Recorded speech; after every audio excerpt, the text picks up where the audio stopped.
Hey, I'm Mark Romanack, and you're watching Fishing 411. This week's episode is all the way to the mouth of the Columbia River. It's about king salmon, maybe some coho. Stick around because this is supposed to be one of the world-class bucket list fisheries every fisherman needs to visit.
The setting for this week's episode is a place called Astoria, Oregon. And if you know anything about the Astoria area, it's world-class salmon fishing. In fact, it may be one of the best salmon ports in North America. If you want to come and catch salmon, this would be a great place to come. And anytime in late July throughout the month of August, you're going to find great king salmon fishing here. Well, let me set the plate a little bit. We're on the lower Columbia River, not far from a place called the famous Buoy 10. Now, if you haven't heard about Buoy 10, it's one of those bucket list places, if you're a salmon fisherman, you have to visit in your lifetime. World-class salmon fishing here. We happen to be on the Oregon side of the river right now. Behind me, those majestic hillsides you see behind me, that's the Washington side of the river. Both sides are equally good fishing. Right now, you kind of got to take your chances. You know, you can't fish both sides of the river at the same time. So we're starting here. If it doesn't light up here, we'll be mobile, we'll be over there. But one way or another, we will be on salmon today. Jake and I actually had two guests on this particular program. We had Jared from Yakima Bait, who's been an old friend of ours for a long time. He grew up here on the West Coast. Of course, he really knows salmon fishing, fished his whole life. Then we also had Zach from Maxima Lines as well. In fact, we fished on his boat. Kind of hard to get the STX 2050 on the airplane, if you know what I mean. But the combination of those two guys and their knowledge of salmon fishing here really helped us get on Fish Fast, turned into an excellent program, and a lot of knowledge from our standpoint. We learned a ton about salmon fishing. All right, so out here we got, there's a couple different types of bait that you can run. You can either run the herring, either cut plug herring, when we cut the head off and put a vent in it, or a lot of guys are running anchovies. Now on the anchovies, one of the easiest ways to run the anchovy is with a hood, like so. So here's a anchovy rig right here. This one happens to have a treble hook and a side wash on it. And you just clip this behind our flashers, and the fish love them. This year, predominantly a lot of guys have been switching over to anchovies. And later today, if we get a chance, we'll actually jig some fresh anchovies and live ones, and we'll just clip those right on the baits. Jake, fish, fish, fish, fish, fish, fish. Here you go, dude.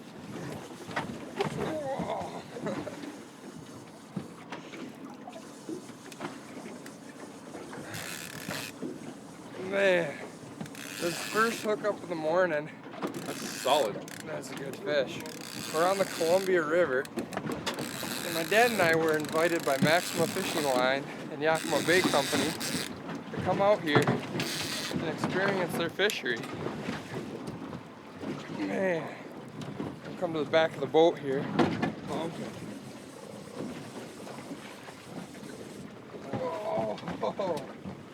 What you got there, kid? man, I got a big one, Dad. That's a nice fish. Come on right up over here, Jake.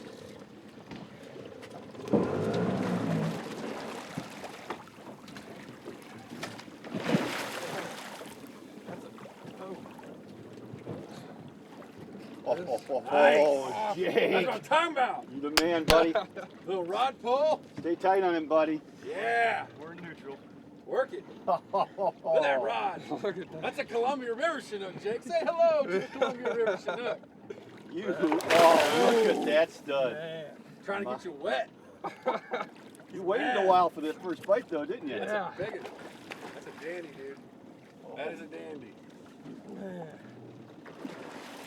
Woo! Yeah, a little tail slap. Fresh out of the Pacific. A little 68-degree ocean water mix in Man. it. Almost. Almost. He's right there. He wants to come on. That one's that. Just gotta coax him home.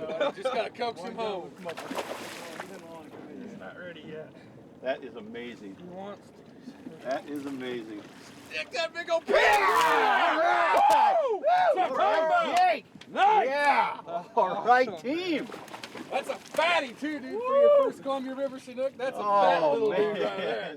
These fish are migrating hundreds of miles from the ocean. I mean, we're only about 15 miles from the ocean where we're at now. But this fish here, this is actually what we would call a mid-river bright or an upriver bright. They're hard to tell the difference. Here we have a lot of subspecies of salmon. This is, to me, it looks like an upriver bright or a mid-river bright. You can tell by the dorsal fins, not too big, so they haven't started getting to spawn. I relate it to like an elk getting ready to rut or a deer getting ready to rut. The lower river fish will have generally a larger dorsal fin and some darker coloring down here on the belly and the fins. And the bodies you can also tell, because this fish it's a nice fish and it's a little bit more elongated.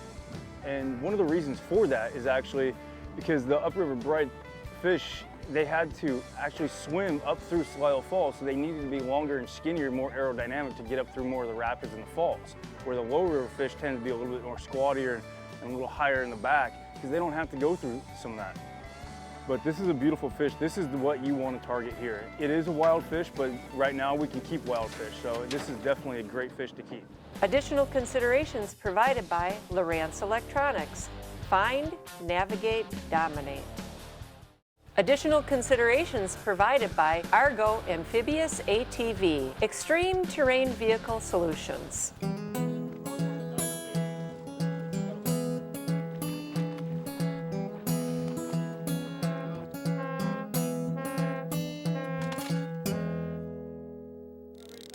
All right.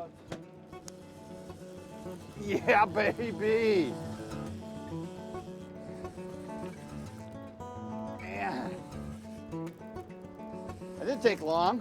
No, it did not. That did not take long at all. Set this right here. I don't know if this fish is going to be the size of what Jakers just caught, but I'm into my first Columbia River salmon. Thanks, Jared. Slide right by you, Mark. Yeah. Yeah, baby. Woo! They are a rocket. It's interesting fishing these fish with this lead ball they got on here. Whoa! Yeah.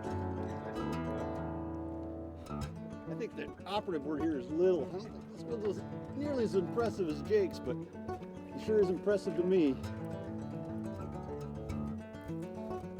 Like Jake was saying, we get to catch a lot of king salmon back home in Michigan, but we don't get to catch them fresh out of the Pacific Ocean. Oh yeah, they're full fight here with that salt water coming in. If I can get his head around here for you.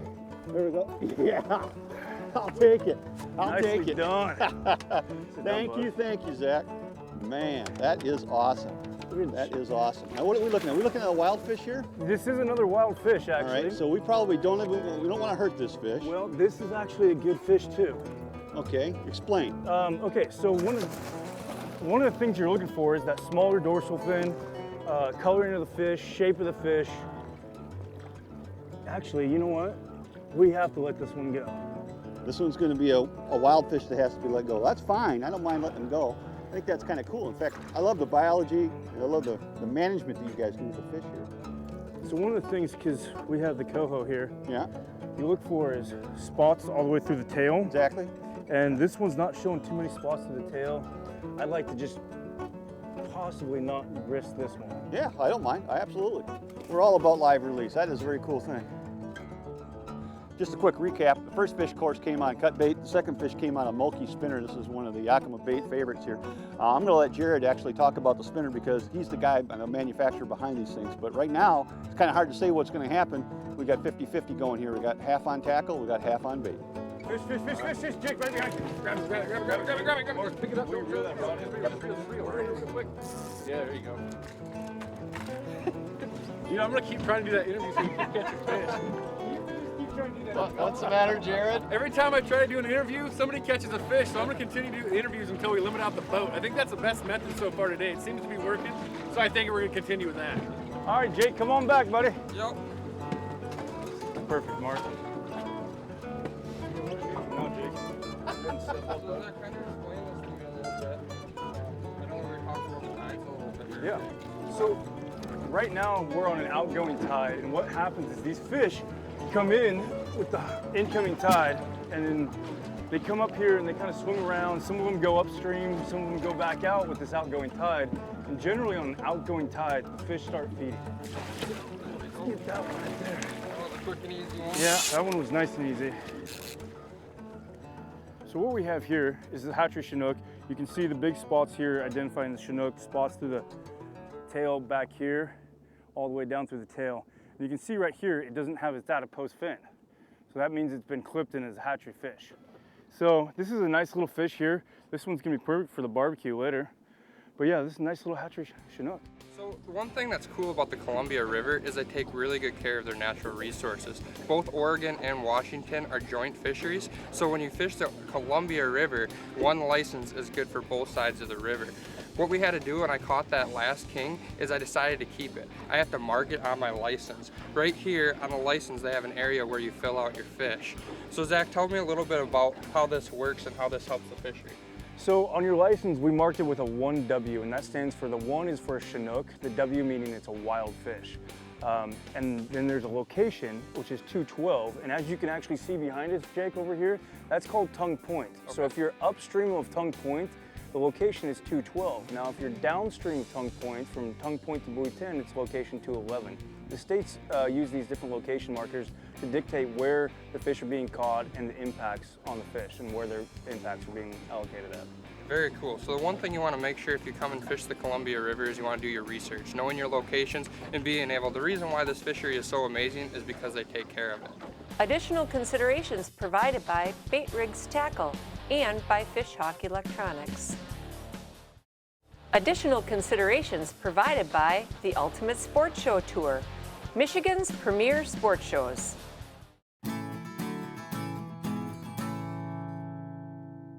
Hey, Mark Romanack here for Lorentz Electronics. You know, one of the things I like about Lorentz Electronics is they come in a multitude of screen sizes. These HDS Gen 3s here, the newest touchscreen versions, come in a 7-inch screen, they come in a 9-inch screen, they also come in a 12-inch screen. And a lot of the professional anglers, you're going to see on their boats these big 12-inch screens, and they're beautiful. They allow you a lot of functions. You can split the screen in multiple screens, so you can do lots of different things on the screen simultaneously, like navigate and also, use sonar at the same time. There are a couple of disadvantages of the big screen units like this 12-inch unit. First, of course, cost. They're more expensive. And secondly, some boats simply don't have enough real estate on the console to mount these bigger units. That's not necessarily a bad thing, because all the features that you're going to find in the 12-inch unit, you can also find in the smaller 9 and 7-inch units. And what I recommend to people, for example, you can buy 2 7-inch units for actually a little less money than you can buy one 12-inch unit. So if you put 2 7-inch units on your console, what you could do is dedicate one just to sonar and maybe dedicate the other one just to navigation. So you have full screen capabilities on both of them and big screen capabilities because you're getting the full use of the 7-inch screen. And it's a cheaper way of getting all of those functions you're looking for. Plus, it might just fit on your boat console a little bit better. So there's a couple different methods here at the Buoy 10 fishery that we use. Now, one of them is bait. So herring in a fish flash or anchovy in a fish flash are excellent methods as far as getting fish to bite, as far as a feeding reaction that they get as they're coming in from the ocean. They're still feeding, so it's an active feeding response. Well, there's another way, which is spinners. Similar to what this is right here. This happens to be a Mulkey guide flash spinner made by Yakima Bait Company. This was designed by a local guy named Terry Mulkey. And what this spinner has on it, and what it does for you, is it creates a vibration in the water. Now, as you can see, this blade is faceted, so it gets many different reactions from the light as far as reflecting it in different ways. And the blade is cupped just perfect for vibration, ultimate vibration. Your salmon blades, you want them to beat generally about 90 to 120 beats per minute is your optimum thump for salmon fishing out here in the Columbia River. And these are designed, the cups built into these, they're stamped that way, and they run perfect every time. So what you want to do with this is you're going to take this and you're going to combo it up with something like a fish flash. And what we like to do is we like to say match the hatch. So you can see here I have a red-white spinner, which is one of the most popular colors out here at Buoy 10. If you're going to fish a spinner, red-white's one you should have out at all times. And we're going to combo that up with a pink and pearl fish flash. So you can see these two in combination are going to run well together. So what we'll do with this is we'll actually put this on a trailer leader behind this flasher about 5 feet. We'll put it off our lead ball and we'll drop it down to the bottom and we'll run it until it buries. Earlier we did that, dropped one down, bam, Mark hit a great Chinook on one of these mulkey spinners. We know these are successful so far, about 50-50 bait and spinners. We're going to keep after it until the fish tell us what they want more. Dropped to the bottom, hit the bottom, put the reel in gear, and down she went. All right. Oh, it's a beautiful thing. Oh, you gotta love when that water cuts sideways, man, especially across that sunlight. Chinook on them. Oh my goodness, it's a beautiful morning, there's no doubt about it. Oh, it's a beautiful morning, man. That's why I love the Pacific Northwest. Out here catching salmon with my friends, the sunrise, rods buried, lines peeling. I can't add to that. Hey, dude. That's pretty hard for me to add to that. It's pretty descriptive. Oh, what a sweet looking fish.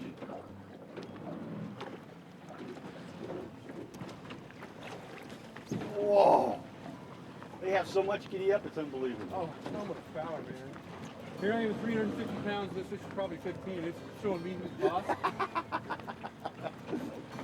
How do I rate, huh? I think we're going to get a good look at him this time. Look at that, look at that, look at that. All right! Yeah, Nice job, Zach. Nice net job. Nice work. Yeah, team. There we go. Bright, beautiful fish, man, right out of the ocean.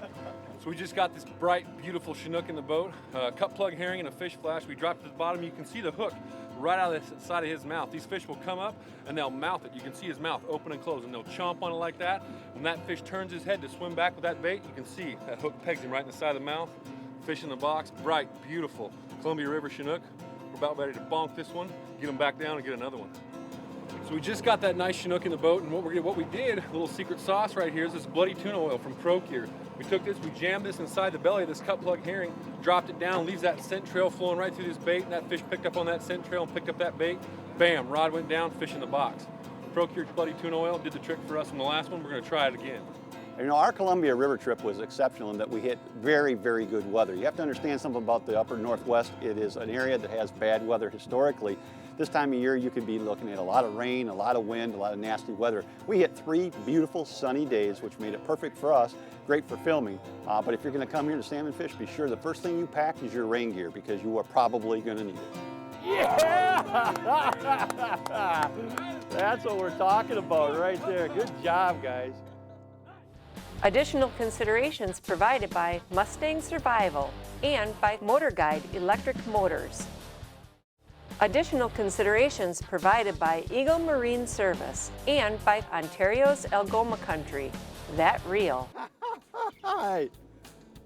I can't remember the last time we had this much fun. If you have never been to the Columbia River, you gotta do this, folks. I'm telling you, this is just incredible fishing. Mighty are these strong fish. Oh.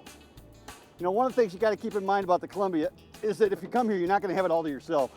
You get here, you're gonna be amazed. On a good day like today, when the weather's nice and fish are biting, 800 to 1,000 boats on the water. So it's not like you get it to yourself, but where else are you gonna go and catch monster king salmon like this? Oh! I don't know who's gonna win this battle. Man, he is just whooping my butt right now. Again, Mark, that's where that Maximum Ultra Green comes in handy, buddy. I tell you what, it's the toughest line I've ever fished, I'll guarantee you that. I've been fishing it since I was a little kid, dude, and if there's one line I trust anywhere, any fish, it's the Maximum Ultra Green, no doubt. Come on, puppy. I got a good look at him once when he came up and porpoised on the surface, and now he's the sounding. Dogging it out with me here. Got Jake on the net. For his number 2. Okay. Might get his head coming the right way here, Jake. Let's see if I get him up. Oh, yeah! All right, baby. He scores! He shoots, he scores! Woo! That is so cool. That is so cool.